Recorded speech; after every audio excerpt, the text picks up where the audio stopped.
მოგესალმებით მეგობრებო, მე ვარ ვატო ღვინჯილია, თქვენ ახლა იმყოფებით ჩემს YouTube არხზე. დღევანდელ ვიდეოში ვაპირებ საკმაოდ საინტერესო აქტივობებით დავკავდეთ. პირველ რიგში მოვედით კაზინო დურანგოში, უпростоრედ სასტუმრო კაზინო დურანგოში, სადაც ყველაფერი არის თავმოყრილი, რასაც ცოტა ხანში თქვენი თვალებითაც ნახავთ, შევალთ და ამ ყველაფერს ერთად დავათვალიერებთ. და აქ კიდევ ერთი საინტერესო ლოკაცია არის, ყველამ კარგად ვიცით ნინა დრამა, მისი სიყვარული საქართველოს მიმართ და რამდენად ხშირად ჩამოდის უკვე და აქ ერთ-ერთ ტრაფიკების ობიექტში აქვთ ნინა დრამას სპეშალ ბურგერი, შევიდეთ, ნახოთ, დავაგემოვნოთ როგორ მოგვეწონება. ზოგადად ამერიკული ფასტფუდებით მე აღფრთოვანებული არა ვარ. 3 წელია აქ ამერიკაში ვარ, ლას-ვეგასში და ნახოთ ნინას ბურგერი თუ შეძლებს და შეცვლის ამ წარმოდგენას. ასევე ვაპირებთ რომ პატარა ჩელენჯი გავაკეთოთ და ბედი ვცადოთ ლას-ვეგასის კაზინოში, მოვიგებთ თუ არა რამე თანხას და მინდა რაღაც MMA სიახლეებზეც გესაუბროთ, ამიტომ ჯერ ერთ თხოვნა მექნება თქვენთან რომ აუცილებლად მოიწონეთ ეს ვიდეო, გამოიწერეთ ჩემი არხით თუ ჯერ კიდევ გამოწერილი არ ყავართ, ეხლა კი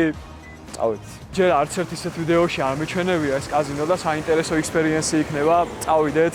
მადლობა პროდიუსერს დახმარებისთვის. შევიპაროთ. ეს მილიონი უნდა მოვუგოთ ამ სასტუმროს. კაზინოს უпростоრედ. აქეთ გვაქვს, ანუ ყველა ხო კარებს ეჯაჯგურება ხოლმე და აქეთ არის ესე მაგიური ღილაკი, მხოლოდ ლოკალებმა იციან. ეს ინვალიდებისთვის დააწვევი კარები თავისით იღება. ნუ რა ეტყობა ეხა ამ ჯამთელ კაცს რომ ინვალიდი არის რა. ¿Cómo está, amigo?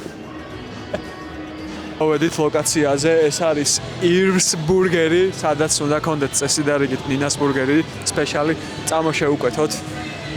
ნინასაც გაუზიარებთ ამ ვიდეოს. სხვათა შორის არ ვიცოდი რა და ნინამ მითხრა, აქ რაღაცებს ვიღებდით რამოდენიმე დღის მერაბთან ერთად და ნინამ მითხრა, რომ გასინჯეო, აუცილებლად ჩემი სპეშალ ბურგერი აქვს და მე ვთქვი, ოკეი.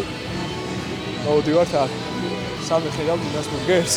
რაღაცა ნინას ყვირი ვარ და არ იყურება ეს გოგო აქეთ და შეიძლება არასწორ ადგილას მოვედი. იმედია ძვირი არ არის ნინას ბურგერი და მე მთელი თვის ხელფასი არ დაჭირდება ნინას ბურგერის გასინჯვას. სხვათა შორის რამოდენიმე დღის წინ გავხდი ერთ-ერთი ფილმის, ჩახმოვანებული ფილმის დაბოლილების მსხვერპლი და წავედი White Castle-ში გასასინჯად. Thank you for choosing White Castle. Just give me one moment, I'll be right with you. Okay. თეთრი სასახლის ჰამბურგერები ყველაზე მოხრაკული ხახვები რო აყრია ზემოდან და რო ჩაყბიჩა და ის სრული საშინელება იყო ხალხო არ მიხვიდეთ რა. ანუ ვიდეოს გადასაღებადაც კი არ ღირდა, გულის ამრევი იყო ყველაფერი. ბურგერ შამქი კი არა სალობია. ძალიან ძვირი არ არის მე მგონი, გადავრჩით. ნორმალური ფასებია. $10 ნახევარი ბურგერები, მე მგონი საქართველოში უფრო ძვირი არის ვიდრე აქ. Hello. How are you doing? I'm good. We are just filming for my YouTube channel if it's okay. Okay. Yeah. So I know you have like some special burger like Nina's burger or something. Yeah, Nina the Drama's Nina burger, Drama right? Western burger? Yeah, like. So I would love to get to Nina Drama's burger. Okay. Singles or doubles? Singles or doubles?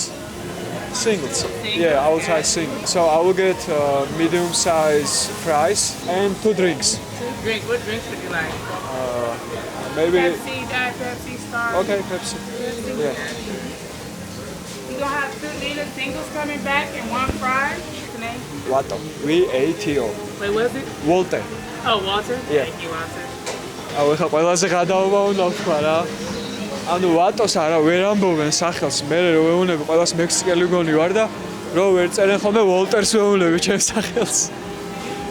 მეზარება უკვე ახსნა რა, ვატო და მე მექსიკურად მიწყევენ საუბარს. Què pasa, amigo, ¿cómo está? და მეთქი no.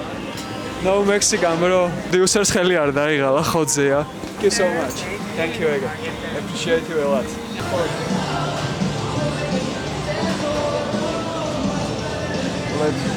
მოვიდა ნინას ბურგერი და სხვათა შორის ნახე რა გემრიელად გამოიყურებ. ნუ ეხლა ვიცი ფასებიც ყველას აინტერესებს. და $39 იყო ამ ჯამში ეს 2 ბურგერი და 2 პეპსი. რომელსაც ეხლა დავაგემოვნებ. აგვაქვს ესეთი კარტოფილი ფრი. სტანდარტულად გემრიელია. εν რაოდენობით ბეკონი, შემწვარი, ხახვის რგოლი, მდნარი ყველი. ხორცზე მდნარი ყველი. მე მთელი დღე შეერი ვარ, ეხლა გამახსენდა. წავიდა. აქ არ არის კომპლექსები, როგორც მისწორდება, ისე ჭამს.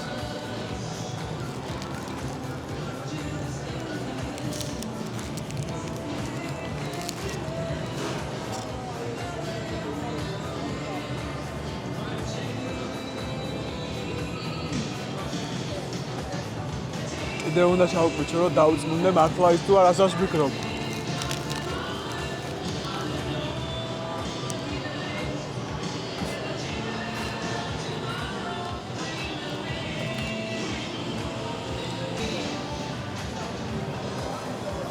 იმ ხელა ჩავკვიჩე, ვერ გადავყვა. ინას ბურგერს რავი, აი სიმართლე თქვა 7-ს დაუწერდი. გემრიელი არის მართლა. უბრალოდ მე უფრო ისეთ ცოტა სველი მიყვარს რა, ცოტა მშალი მომეჩვენა, ოდნავ მშალი მომეჩვენა. მაგრამ გემრიელად გამოიყურება. მე ზოგადად ვერ ვჭამ ხოლმე ბურგეროს ბოლომდე. ვერც ინენაუთის ბურგეროს ვერ ვჭამ ბოლომდე. მოკლედ ახლა ამას ბოლომდე მივიქნევ და შემდეგი ჩელენჯი ველოდება. აი ნახეთ რა ხდება ჩემს მოპირდაპირე მხარეს. ოპა.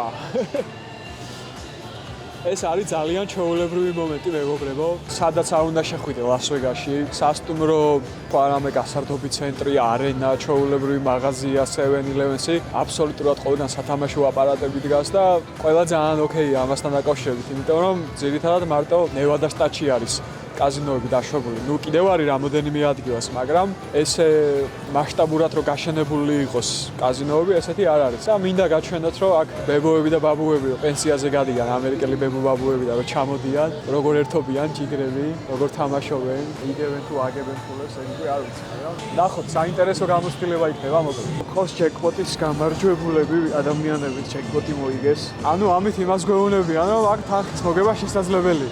ოკეი, ეს სახში არ გაიმეორებ მეგობრებო, ჩვენ ახლა ლას-ვეგასში ვართ და ლას-ვეგასში შეიძლება. ინელი ბაბუ ყომარობს იმენა. აქ გვაქვს 2 $20-იანი, 1 $5 და 2 ცალი $1. წარმოდგენა არ მაქვს საერთოდ რა იგებს, როგორ იგებს, მაგრამ ცადოთ. ჩვენ აპარატს გვია 3 გოჭი. 3 გოჭს გაურისკოთ პირველი $20. არ ითამაშო, მეუნება თვითონ აპარატი არ იგებს ფულს. ეხლა რა ხდება? ანუ ეხლა $3 და 60 ცენტი არის ერთი დარტყმა რა. რა ხდება? არაფერი?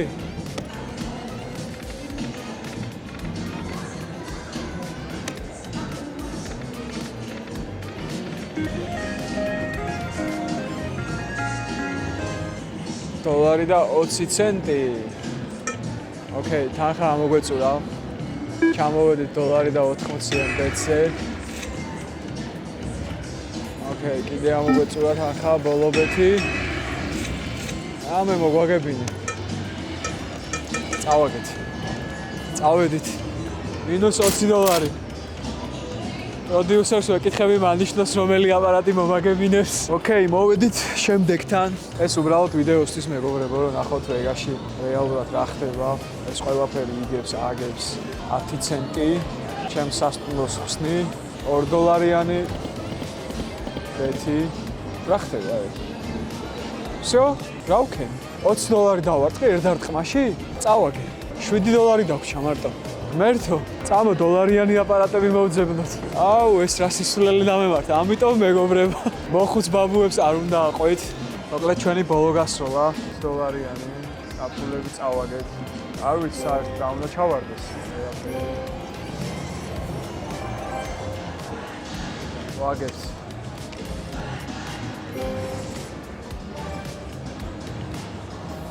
რა ხდება ეს როანათის რამე უნდა გასკდეს? ესე იგი, ბოლო $1-იანი. ეს აშკარად არ არის ჯერჯერობით ჩვენი დღე. აი, ქენი რა. განასკნელი იმედი რა.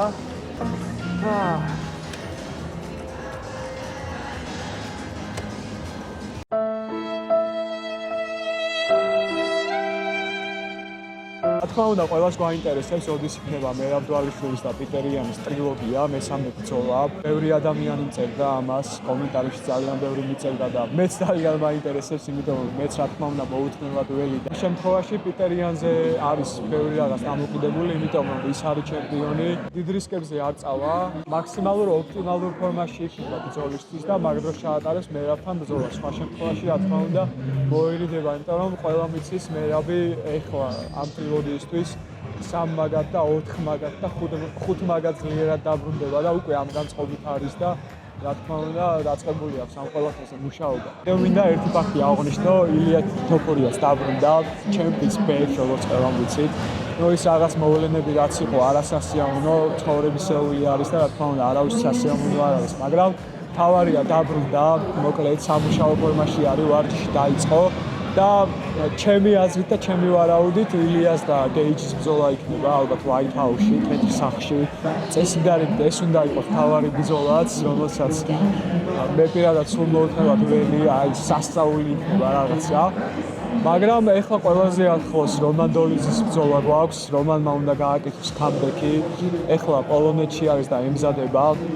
მოკლედ უკვე სხვანაირ მომზადებას გადის, აი აქ რასაც მაგალითად ვეგაში გადიოდა ეს მწვრთნელები რაც იყო სპარინგ პარტნიორები, ფაქტობრივად ყველა შეცვალა და ანუ საერთოდ სხვა ადამიანებთან არის. ალბათ ნახავდით იმ ვიდეოებსაც, რომ იან ბლახოვიჩთან და კიდევ რამოდენიმე მძიმე წონასთან ერთად გაყინულ მდინარეში ისხდნენ, რომანის სტილი არის რა, როგორც ჩვევია. რომელსაც წარმატებებს უსურვებდა, ფული არის, რომ ბოლო 3-4 ბრძოლაც რომანის გვერდში ვიყავი მის სპარინგებზე და ასე შემდეგ და მის გვერდით რო არ ვიცი როგორ მიდის ეს ყველაფერი მისი მომზადება მის სპარინგები რთული ამაზე საუბარი და ერთადერთი რაც რომანს მინდა უსურვო წარმატებები რა თქმა უნდა და გამარჯვება და ჩვენი ესეთი დისტანციური გვერდში დგომა ამ ვიდეოს გადაღება იმიტომ გადავწყვიტე რომ თქვენს არ მინდოდა მხოლოდ კაზინოს ჩვენება უბრალოდ მინდოდა ცხოვრების სტილი მეჩვენებინა თუ რა ხდება ლას-ვეგასში სასტუმროებში და კაზინოებში შიგნით აი როგორც ხედავთ ახლა მოვედით ერთ-ერთ ადგილას რომელსაც სპორტს ბუქი ქვია